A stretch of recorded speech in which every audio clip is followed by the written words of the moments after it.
Hey everybody, what's going on? Welcome to Tuesday, another episode of Heavy Metallurgy. This is just going to be another kind of a quick blast deal. Alan come up with an idea today to talk about picking a 2022 release that we're listening to a lot. Maybe it's a year-end contender. Hard to say, but Alan, before we dive into all that stuff, how are you doing? Doing pretty good. It's a busy week, but Yes, the sky isn't falling just yet. Just running around doing all the little stuff. How you doing, Marty?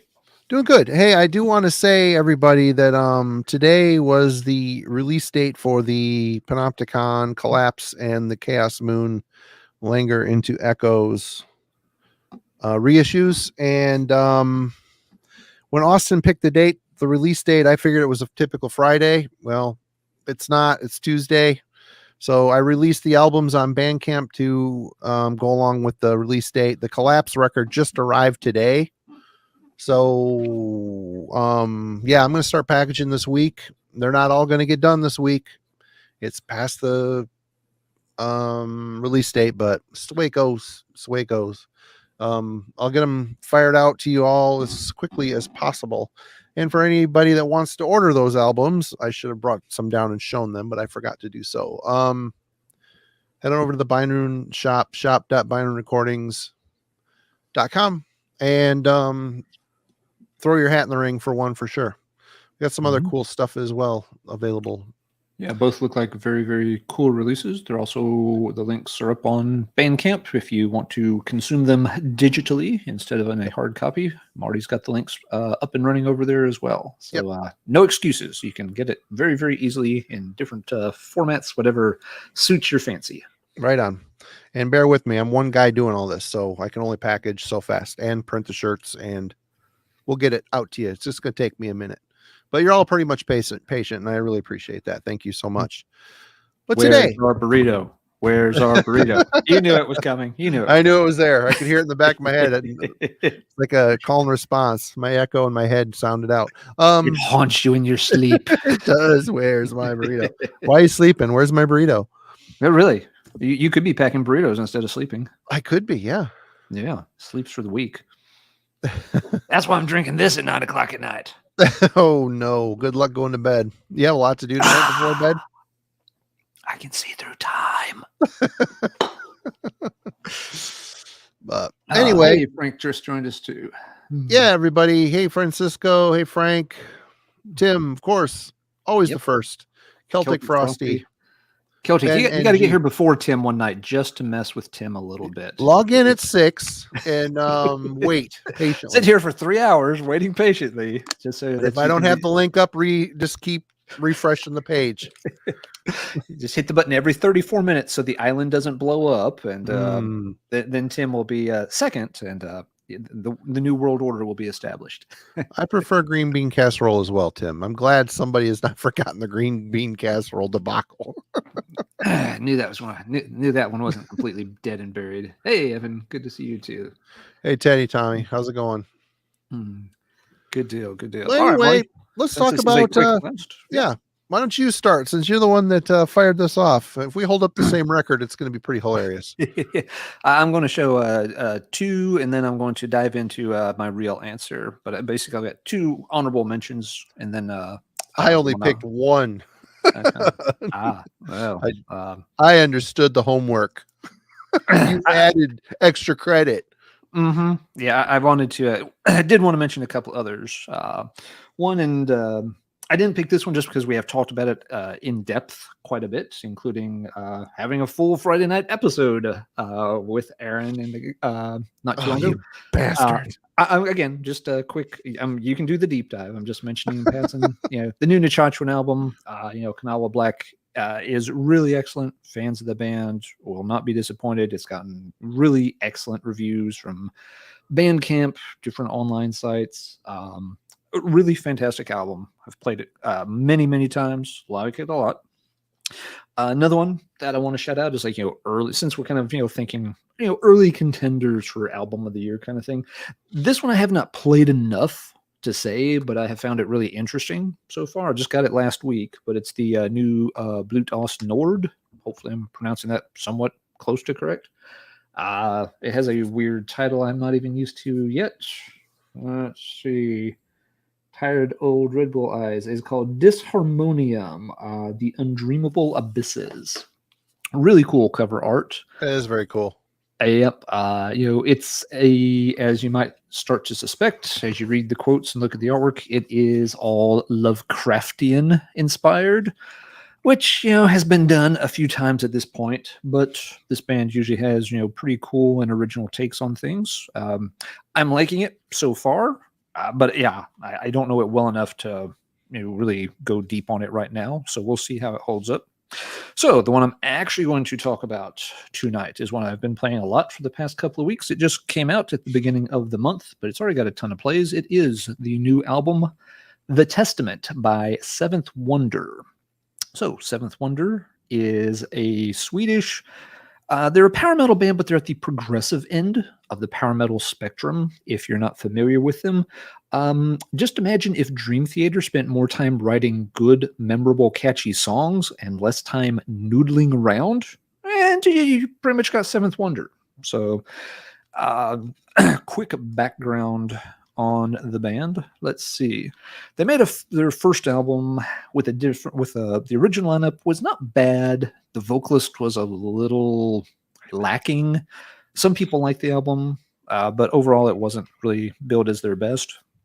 So before their second album, they got the vocalist from Swedish power metal band Vindictive, whose name is Tommy Kervik, and he joined the band for their second album, Waiting in the Wings, which was a big step up from the debut, in my opinion. Again, already here, very strong songwriting skills.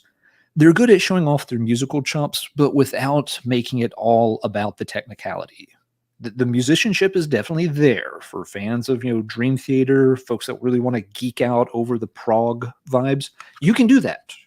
But you can still listen to these as just good, catchy songs that really quickly get stuck in your head as ear candy. They somehow manage to balance that much, much better than most bands in the progressive power metal style do. Seventh Wonder went on with album number 3. This one, Mercy Falls, is a really convoluted concept album. It's well done. It's just kind of a weird and sad and kind of dark, messed up story that goes along with it.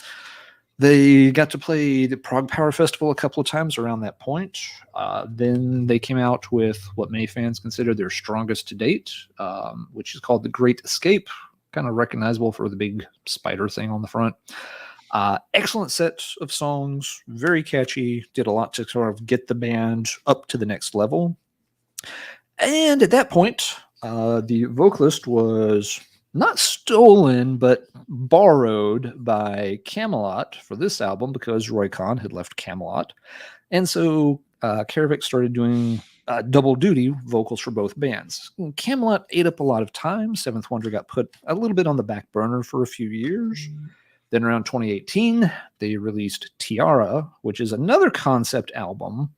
This one's more about like aliens kind of taking over the planet and some child having to sort of sort it all out, and has kind of a what a twist kind of ending to it, which it's got some good songs. It's not bad at all, but I think it's not quite as strong as Mercy Falls when it comes to a concept album. Doesn't have as many standout songs individually. So, it's good, but maybe not the highlight. But then we get to the new one, and this album is really fantastic. There's no concept here, so it's just a set of, standalone, excellent songs, really right up there with The Great Escape in terms of just having great tracks. They've had a couple of videos previewed off of this for a long time with the songs Warrior and The Light.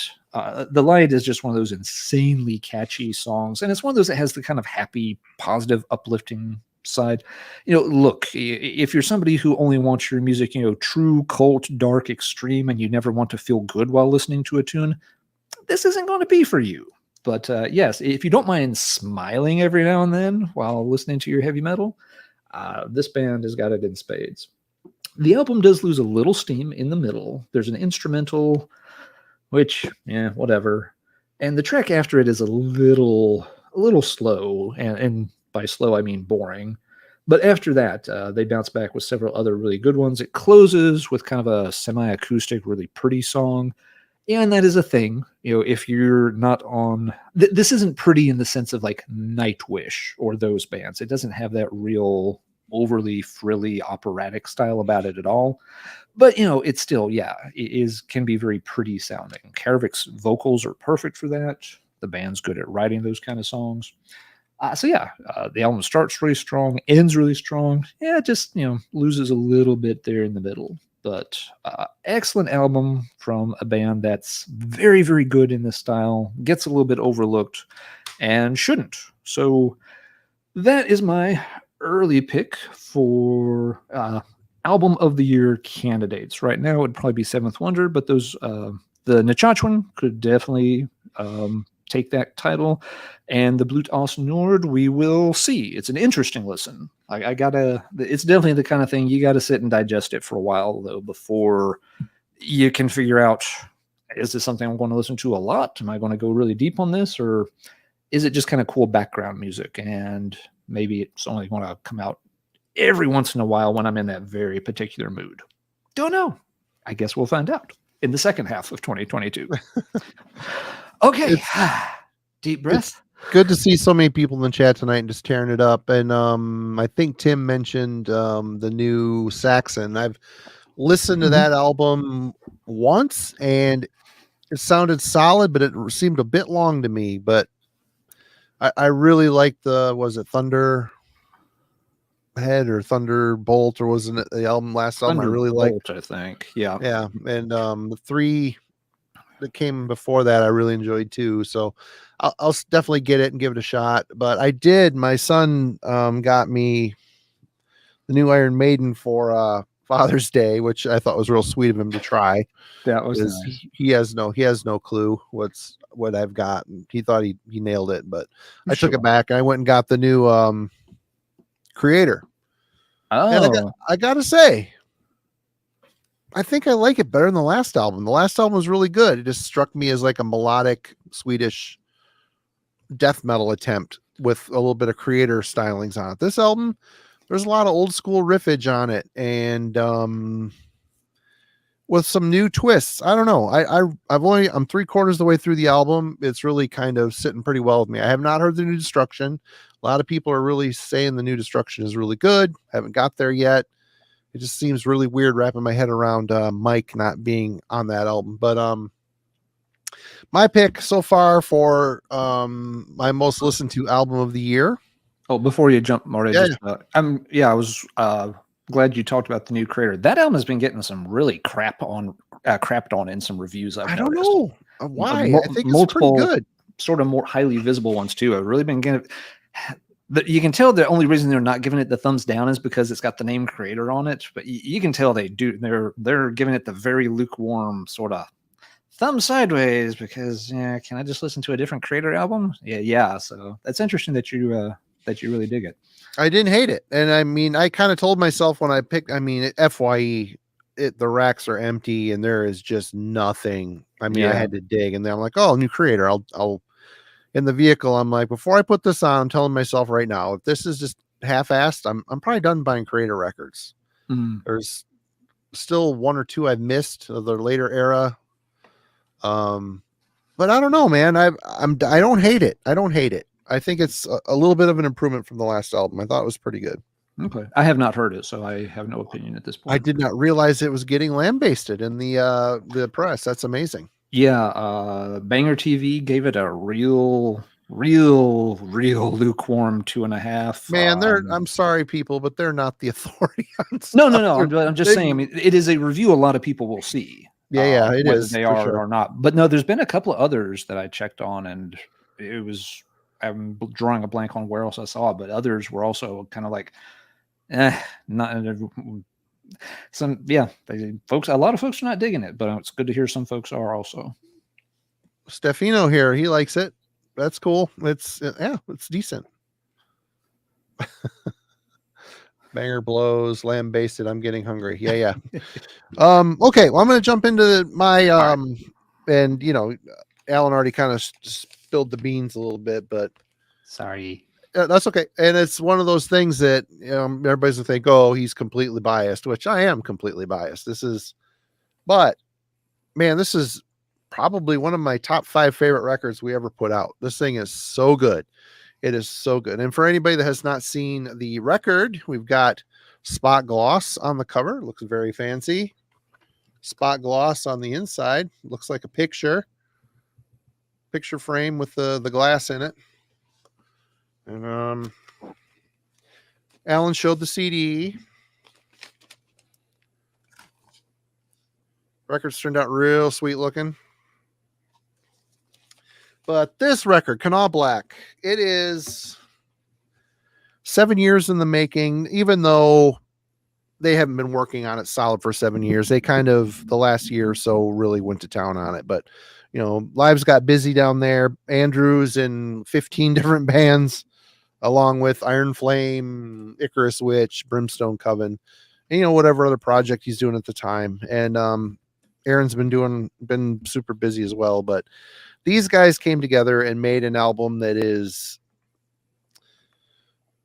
an emotional record. It's very ferocious sounding.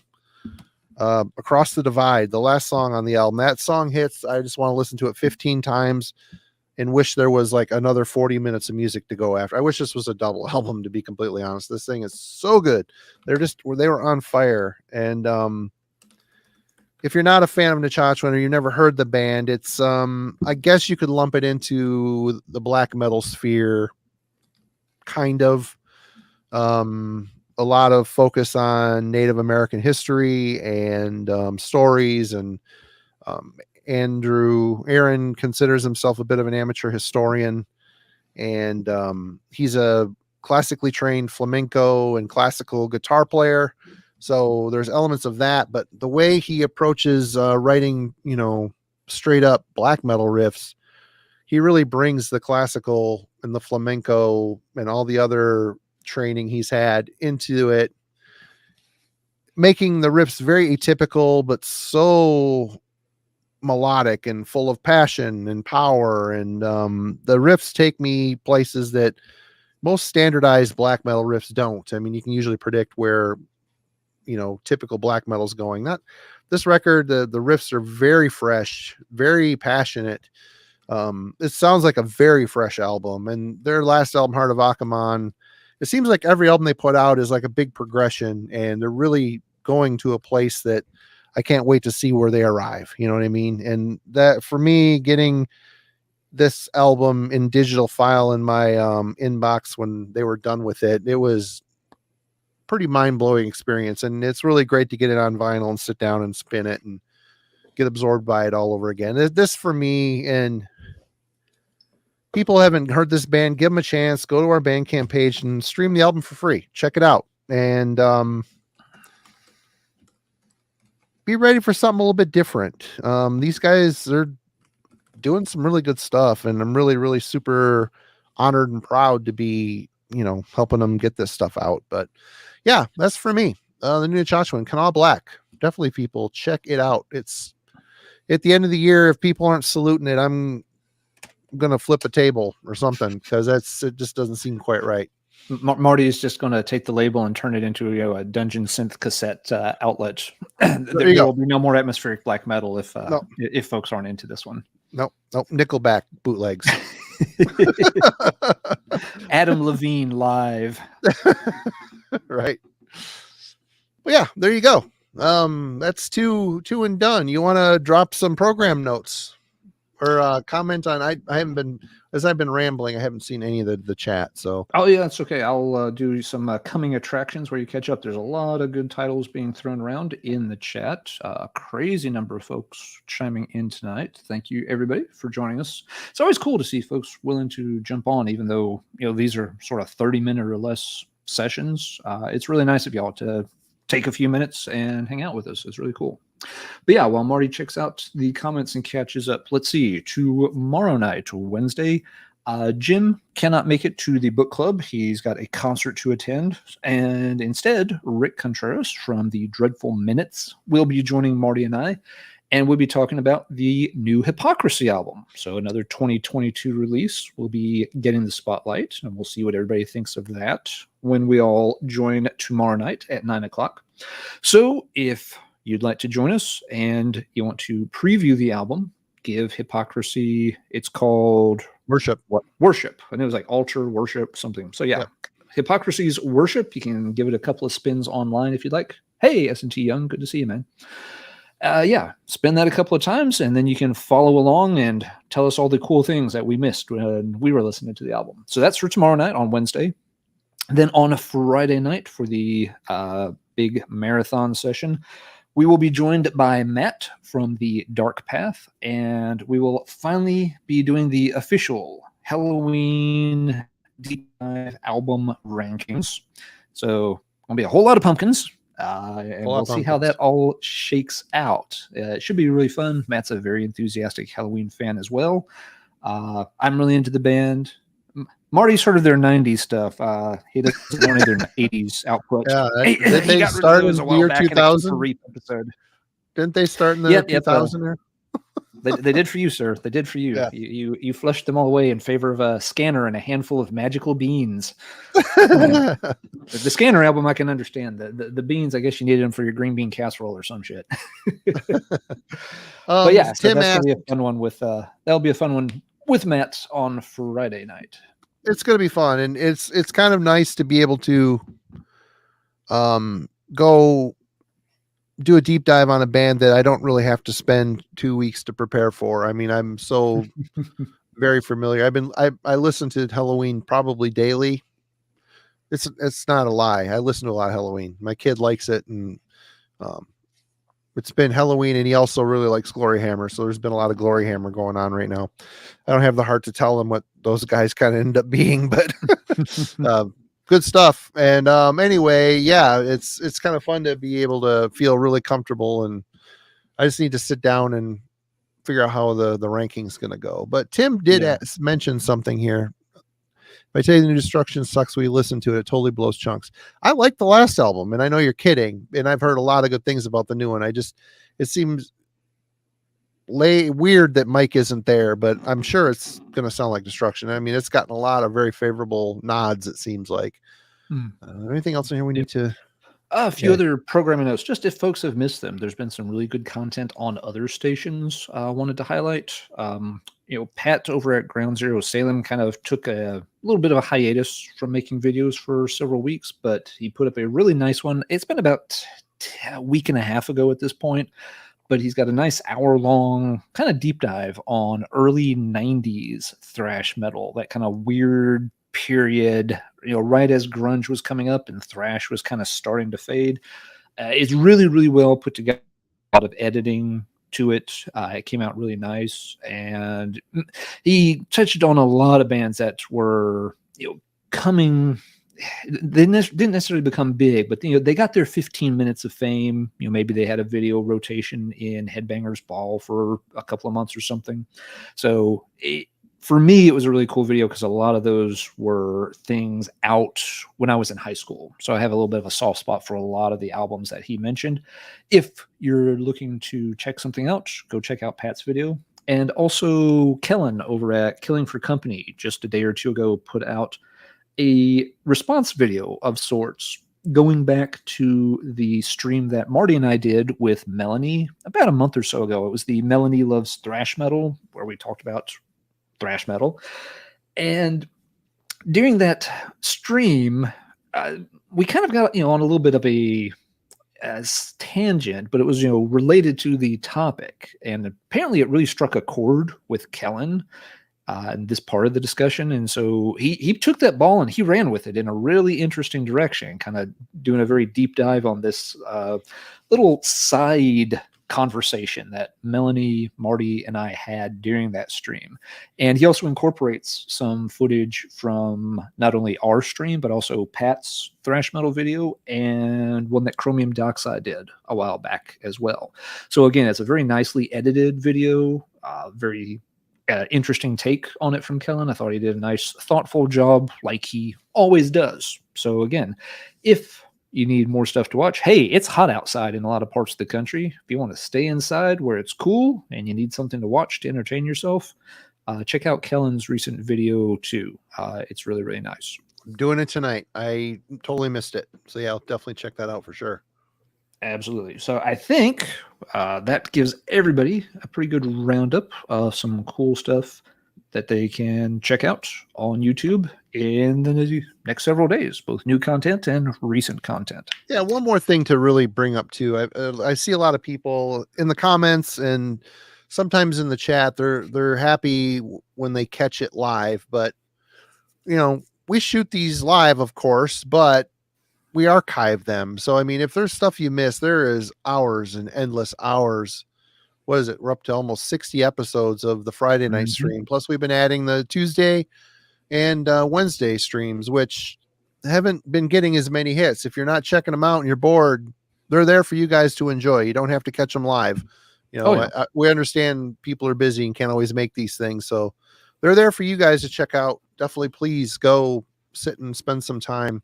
And Rick, I did want to mention to you from the Dreadful Minutes, you're going to be choosing tomorrow's at the end of the I should probably say this offline. Doesn't matter. I've already started. You'll be choosing next week's thing we're going to listen to also. So start picking something, my friend.